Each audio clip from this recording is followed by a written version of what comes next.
hazard analysis and critical control points. It's a process control system designed to identify and prevent microbial and other hazards in food production, was developed by the United States in the 70s. And it has become a standard all over the world for many big organizations into food processing to ensure the guarantee of the quality of the food and what they are preparing. And that's something another. It includes step design to prevent problems before they occur, number one, and to correct deviation as soon as they are detected. So it helps you, number one, prevent, and when it happens to detect and correct it. Such preventive control systems with documentation and verification are widely recognized by scientific authorities and international organizations as the most effective approach available for producing safe food. We talked about the contaminant before: pathogen, biological, physical, sand or stone, chemical from the salt flavor and even from the smoke. Then of course allergen. Hot pepper also can be an allergen. Now, HACCP have 7 steps. I will give you time. I want to write this down. 7 steps. 7 steps. Step number 1 is to conduct hazard analysis. And I want us to do a small HACCP while we're here. Follow that process so that you can have some take home to modify what you do. Hazard analysis. Number 1. Number 2, determine the critical control point. Critical control point. From by the time you are doing the gutting, you need to be ensured that it's properly what? Gutted.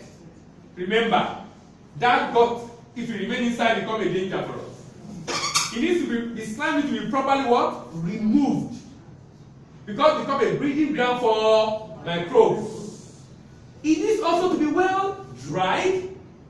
Why? Because if it's not well dried, then it still creates a breeding ground what? For microbes. If you are transferring it, now, when I look at that thing, I was a bit worried, but I understand because we're in Nigeria. But now, if you look, even the video we watched, from that time, I know it might be money issue. I saw the iron, and I was not happy. You know why? Do you notice the iron is rusty? It's good they showed us, but I mean, it shouldn't be rusty iron.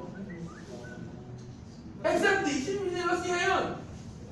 But I understand they probably never have enough money for the research. I know. What I'm saying, so that iron contact with the fish, and that iron have rust. So it's when it gets composite. Excuse me. Yes, sir. Things like that shouldn't be allowed. Or we should let us know what you are just explaining. No, what I'm saying is that. Excuse me, Okay. We shouldn't let it pass. Now the reason is this: it's not the video is not for this room alone. Yeah. And it's not for us alone. Yeah. And then that video is going somehow is going to determine or is going to set the standard or is going to give the impression of what. I agree. Because it's going everywhere. I agree. It shouldn't be allowed, really. It shouldn't be allowed. Even At least it should have been clean. And if you have something rusty, you can remove the rust, to make it. So conduct hazard analysis. Number 2, determine the critical. Number 3, establish critical limit. Establish critical limit. If I'm putting salt, what's the level of salt that I want to put? Everything we are doing should be measured. And it should be measured. And you should do your research online. If there are no research online on this, if for every kg, if I'm going to put salt, now for example, look at what I'm looking at. I want to add salt to deactivate the fish. What is the weight of the fish? What is the weight of my salt? What is the quantity of water I'm adding to determine the concentration of the salt inside the water? It should be deliberate. So we don't overdo it. That means it's measured and then it's recorded. Establish monitoring procedure so that when there's a deviation, it can be detected. When there's a deviation, establish corrective measures. Number 6, establish verification of procedure. From time to time, you just want to do spot checking. And lastly, record keeping. Everything being done should be documented. The why people have huge issue with NAFDAC is because of this. It's because of this. That's one of the reasons why people have issue with NAFDAC. Okay, we're going to take them one by one. Number one, identify the hazard. Number two, identify the critical control point. Number three, establish critical limit. Number four, monitor critical control point. Number five, establish corrective action. Number six, establish verification procedure. And number seven, establish record keeping and training procedure. Let's take them one by one.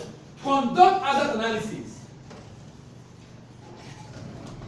You need to determine the food identify. Plan, determine the food safety hazard, identify the preventive measures, and apply it to the to control this hazard. Can we try to look at fish? What are the hazards? What are the likely hazard of processing fish? In the case of processing, we've discussed already. I don't want to identify it again. What are the likely hazard of processing? In processing, what are the likely hazard? Yes. Microorganisms can grow, yeah. Chemicals, and we said chemical PAH, for example. Salt, yeah. Allergy. Now, identify critical control point. Critical control point is a point or step or procedure in a food process at which control can be applied. As a result, a food safety hazard can be prevented or reduced to an acceptable level. A safety hazard is any biological, chemical, physical property that may cause a food to become unsafe for human consumption. Now, we know now that from the point of deactivation of the fish to the point of adding salt to it to the point of removing the slime, they are all control points. They are all control points. And that's why I said whatever we are doing at that point should be measured. We should be able to know if this has been done. How do we know it was done correctly? Everything being done must be documented. Now, the essence of seminar, information, training is transformation. It will not be nice for us to be here for how many hours now? It's 11 already, and we'll probably be here still till 1. And we'll finish, and then we don't put it to practice. Like I said, you might not be able to do that stuff at a higher level, but in your own little way, you want to begin to document. You want to begin to ensure that whatever you're doing is adequately measured. You know why? If we are going to take this product out there, the people need to be sure of what they are eating. And we should be able to tell them, yes, this food is good for human consumption. Establish the limit. Critical limit is the maximum or minimum value to which physical, biological, or chemical hazard must be controlled. At a critical control point, to prevent, eliminate, or reduce the acceptable level. Critical limit. For example, we should be able to measure the concentration of salt that we are applying, so that at the end of the day, you know if the salt that there's some danger, danger to the food that are not very critical. And what I mean by not very critical is that it doesn't present danger to kill. For example, if there are tiny sand there, it's not good, but it's not very critical because it's not likely going to kill. But if there is microbe,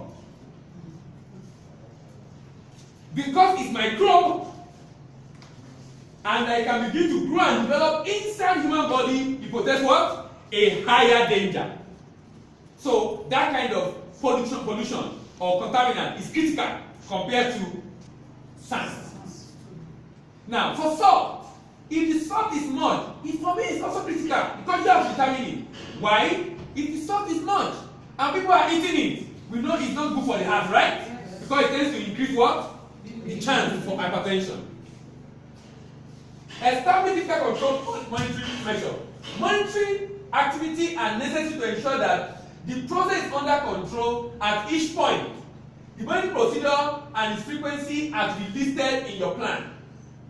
Then establish corrective measure.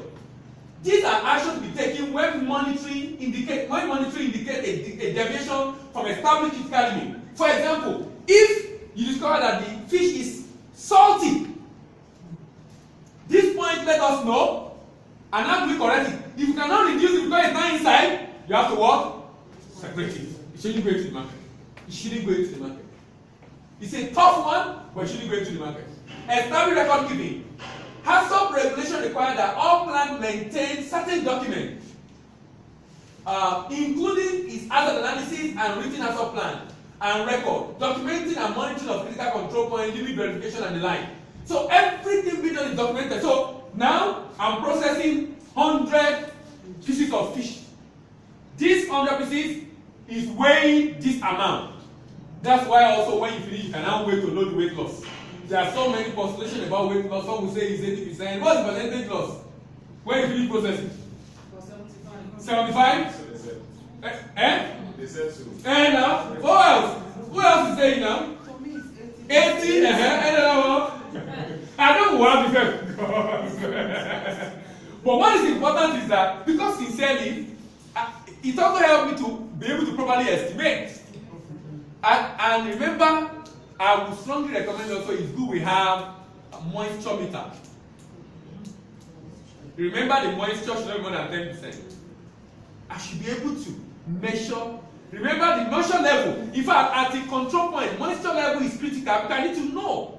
And moisture meter is easy. You just try to squeeze it in. It can easily measure the moisture and give you the percentage moisture inside a particular fish. Now, the reason why I mention moisture level is the fact that we want to ensure that we have record that, okay, after processing, this is the moisture content. In my record, they also show that this weight of fish, this is the quantity of water and salt I used. Everything is documented, so concentration can be calculated. So everything being done should be documented. And then that production should have a number, often called the batch number. Yes. So we talk about documentation. Yes. So yes, I can read and write, so I Yeah. know how to write things down. But how exactly? Do you have are you going to give us examples of What are you how? You are going to No, document. no, not what. How? Is it on a? Do I have to get a special book?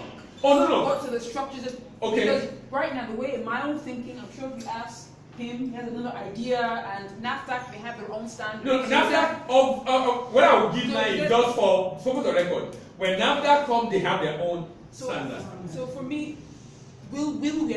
I know maybe we have not got there yet. Will you show us examples of how to document so I can say, okay, I can use this structure? So, for example, I want to process fish. So at the beginning, I'm identifying the weight of the product. Now, if you are in your fish processing location, if there are 2-3 people that are often working, whoever is going to work that day, the detail also has to be stated. Where? I mean, is it On the book. The book? Which book? What book is this? That's Sorry, can I get you? To learn. I don't know. Now, Thank you. no particular format like how I describe it now. It's for you to understand what exactly am I going to document. Yes. Do you understand? Now, so I'm documenting number one, the day, like I'm processing today. The day, who is doing it? At what time is it starting? How many fishes are we processing? What is the weight of the fish? Now, after identify that, now we want to deactivate this fish, and we're using salt. The weight, this particular weight, was the quantity of water and the quantity of salt being used. Now, that means we already should have a benchmark. So, and that is documented. Whatever is being used is documented. Now, the fish is being deslimed. When you finish desliming, now, depending on the shape you want to put it, it's wash and clean. We know the shape. If you now put it inside the smoking chamber, how long? So we should have a standard of how long before, how long. Now, when after, let's say after 4 hours and you bring it out, what is the moisture content? What is the moisture content? And of course, what is the weight? That's why I said now it becomes easier to now know what is the actual weight loss. Because now I know the weight at the beginning, I know the weight at the end. Sorry.